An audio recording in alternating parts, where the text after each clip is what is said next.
So, good morning po sa lahat. Happy Sunday po. November 5. Lapit ng Pasko. Malapit na akong magtatago nito sa mga inaanak ko.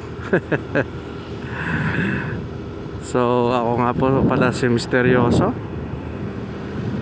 yung tagapaglingkod. Welcome po sa akin Channel of Blessings. Like and subscribe lang po. Every week may bago tayong video. So mga bago dyan, mga nanonood. So every week meron tayong mga blessings na marireceive na gusto ko po i-share sa inyo. Okay.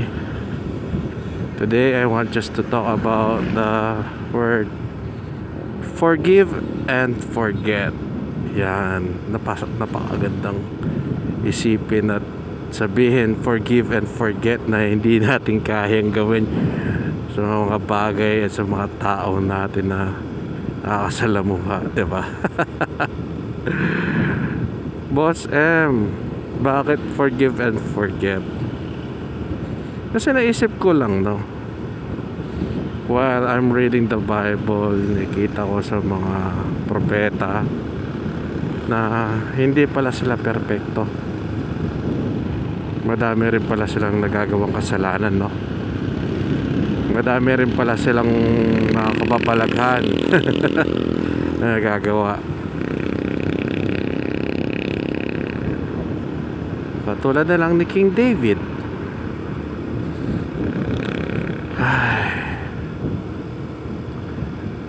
Sumilip sa bintana, nagkagusto sa isang babae na may asawa,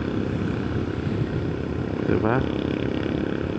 Habang naggagera, inutusan niya yung asawa ng babae na siya ang umarapsik, na siya yung nasa harap ng linya ng gera. In short, parang pinapatay, diba? Si Father Abraham nagkaroon ng anak sa kanyang katulong, diba? Si Moises nakapatay ng Egyptian. Pinakamalupit dyan si Apostle Paul, pumatay na maraming Kristiyano. Pero there is one thing na meron silang kapare-parehas, pagkakapare-parehas, no? Our Father in heaven, forgive them. At sila mismo humingi ng tawad sa kanilang kasalanan. Ang ginawa ng Panginoon, pinatawad sila. At ang kagandahan pa ng ginamit pa rin sila ng Panginoon because they asked for forgiveness. Binigay pa rin nila ang buhay nila sa Panginoon.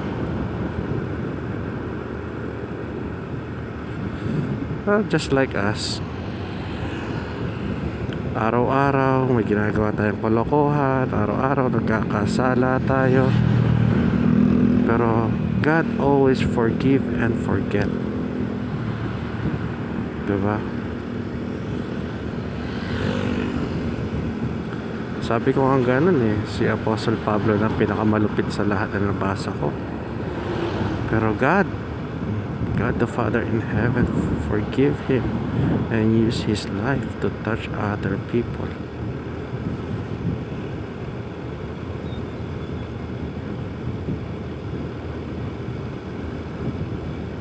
Boss, paano mo naman ma-apply sa buhay yun? We're not God. Yes, we're not God, but we are His children na kailangan natin pa rin magpatawad sa mga taong gumagawa ng kasalanan sa atin, gumagawa ng kasamaan sa atin, yung mga evil doers. All you need to is forgive and forget. Kasi yung ganito, I was thinking paano ko ba may explain yung forgive and forget. Yung in-apply ko to kasi sa buhay ko, iba. Kumbaga, iba ang kinalabasan. Okay?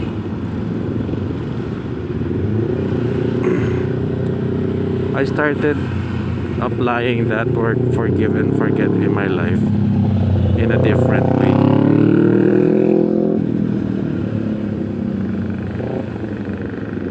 Okay, there's a lot of people nga naman magawa sa akin ng mga kalokohan, sinasaktan ako, sinisiraan ako. I let them go. Kaya ako sila. I forgive them. Kinakalimutan ko yung ginagawa nila sa akin. Bakit? Diba? I'd rather live happy than to apply hatred in my heart. I'd rather live a happy morning, a good morning kumbaga, kesa sa pagising ko iniisip ko yung ginawa niya sa akin. It is your choice, mga kaibigan talaga. Sige, pagising mo sa umaga, if you will be happy or you will live in anger. Dahil to be honest, hindi sa araw-araw walang taong magloloko sa'yo, sasaktan ka, diba? Bakit mo pa i-keep yung galit mo sa puso mo?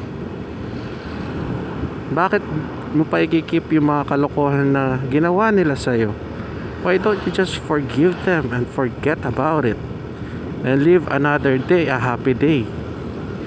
Diba? Example na lang dito sa traffic. Meron barambado, nakagit-gitan mo, ginit-git ka. Siyempre, iwasan mo, diba? Minsan, iipitin ka pa. Hayaan ko na lang sila. Diba? Hindi naman ako sisigaw-sigaw pa nga yan pag minsan. Hayaan ko sila. Kahit minsan, kahit di ko mali, nagsasorry na rin ako. Para matapos lang, para wala ng problema. Kasi ayoko yung within the day, naiisip ko yon, frustrate ako, nagkakaroon ako ng hidden anger sa puso. Hayaan ko na lang. Let it be. There is saying nga yung exchange evil by good by forgiving and forgetting. Kasi you cannot exchange evil by evil. Ang pangit naman. Sinaktan mo na, sasaktan mo pa. Exchange evil for good. Paano?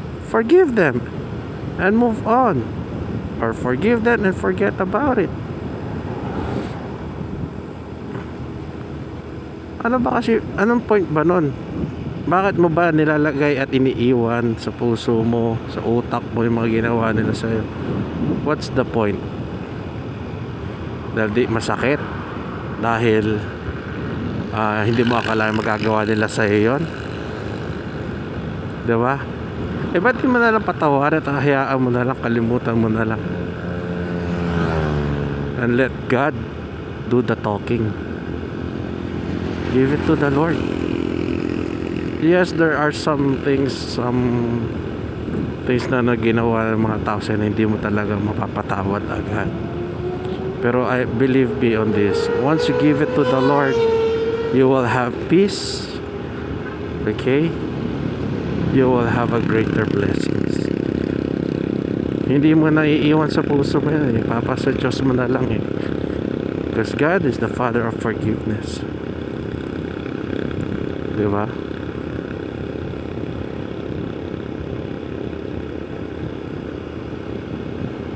Minsan mga kapatid, pag di ka nagpapatawad, you always parati mo naaalala yung ginawa nila sa'yo. Minsan yung taong kinakamuhian mo, kinalimutan ka na eh. Hindi niya naman sinasadya, kumbaga nagbagong buhay na siya eh. Pero ikaw, nagalit ka pa rin sa puso mo. Tatanungin kita, sinong mali ngayon? Diba? ako sa totoo lang. Marami ng taong gumawa sa akin ng mga kasamaang bagay, masakit, pero when I learn to read the Bible, to spend time with God, to pray with the Lord, tuwing nakikita ko sila, niyayakap ko sila. Take note galing sa akin to. Ako yung sinaktan, ako pa ang yung mayakap, ako pa nagsasabi, I miss them so much. Kasi wala nang hatred sa puso ko wala nang galit Hindi ko na inaalala yung mga kasamaan na ginawa nila sa akin. I have already have peace and hope sa puso ko na that God will use that kind of attitude in a better way. Tingnan mo, mismo sila. Dumating time talaga, I have experienced this, yung the moment na sinabi ko, kinalimutan ko na yun sa mga bagay na ginawa mo sa akin. Kinalimutan ko na lahat ng mga words na sinasabi mo sa akin. Siya mismo nagsabi sa akin, forgive me. Hindi ko akalain magagawa ko sa iyo. Hindi ko akalain na yung ikakasama ng loob ko yung mga nangyari yun. Sabi niya sa akin. Tuwing naaalala daw niya yung mga bagay na ginawa niya sa akin, siya na mismo humingi ng forgiveness. Sabi ko sa kanya, hindi ko na alam yun, hindi ko na natandaan yun. Wala ako natandaan doon, isa ako. Yung natatandaan ko lang yung kabaitan mo sa akin bilang kaibigan ko. Try to practice forgiveness, mga kaibigan. And I promise you, if you started to forgive and forget, you will have peace in heart. You will enjoy your morning. Tanungin kita, kailan ka nakatulog na napakasarap na payapa sa puso? Na paggising mo parang wala kang problema. Diba?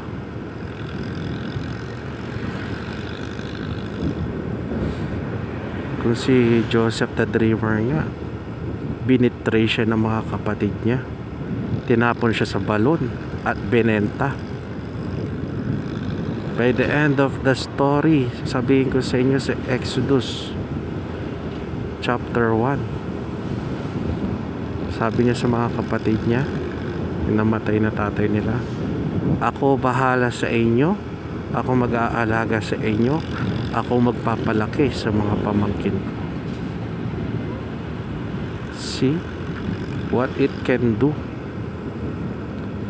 The word of forgive and forget. I mean, ang sarap pakinggan, ang sarap basahin ng isang tao. Ginawang alipin, binenta ng mga kapatid. By the end of the story, kung sino pa ang bunso, sino pa yung naapi, siya pa pala ang mag-aalaga sa mga kapatid niya. Naiiwanan ng tatay niya.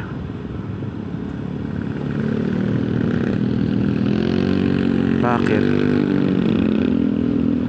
Sinarenta niya sa Panginoon, dahil sa Diyos niya ng lahat. Kung ano man ginawa sa kanya ng mga kapatid niya, kinalimutan niya na. At alam mo kung anong gusto niya ibigay sa mga kapatid niya? Goodness. Sabi niya, may kanta nga, surely goodness and mercy shall follow me all the days of my life.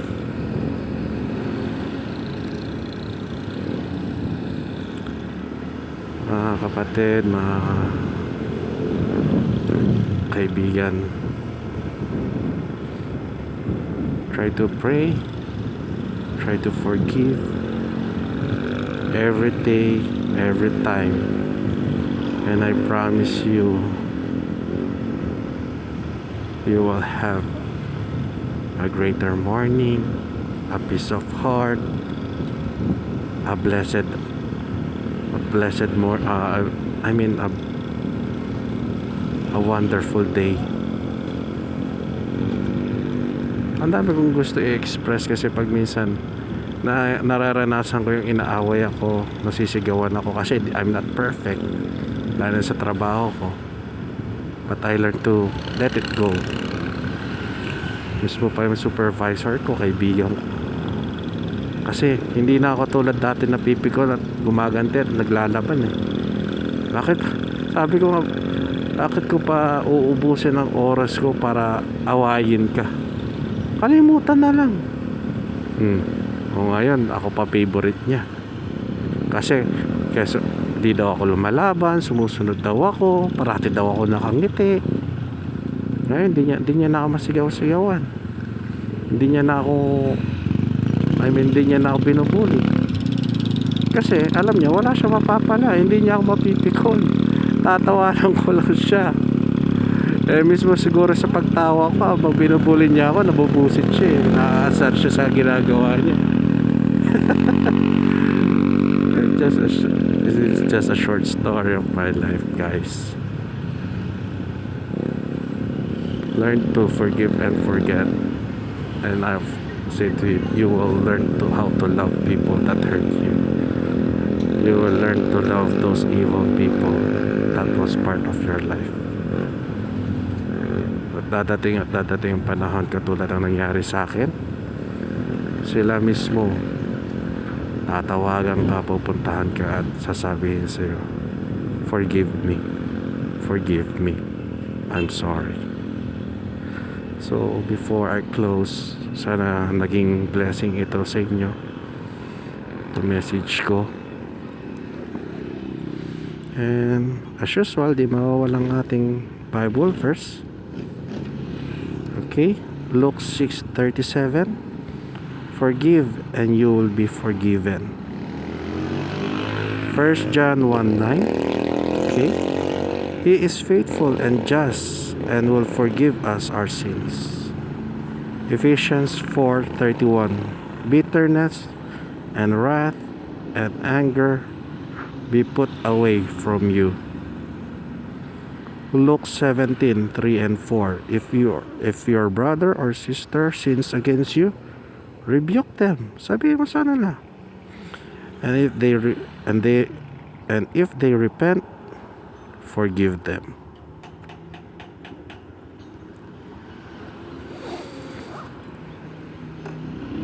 Forgive them, those that have sins, like yung mga nagkasala sa iyo, patawarin mo sila. Kasi ang Panginoon Diyos amang nasa langit mapagpatawad. Kung masakit man sa puso, ibigay mo sa Kanya. And I promise you, yung joy na hindi mo nararamdaman dati, pag-isip mo sa imbaga, ma-realize mo how peaceful you are, how blessed you are in the hands of God. So mga kaibigan, hanggang dito na lang. Thank you for watching. Please like, share, and subscribe na lang po. Have a blessed weekend, and have a fruitful weekdays para sa inyo lahat. God bless you all. Bye for now.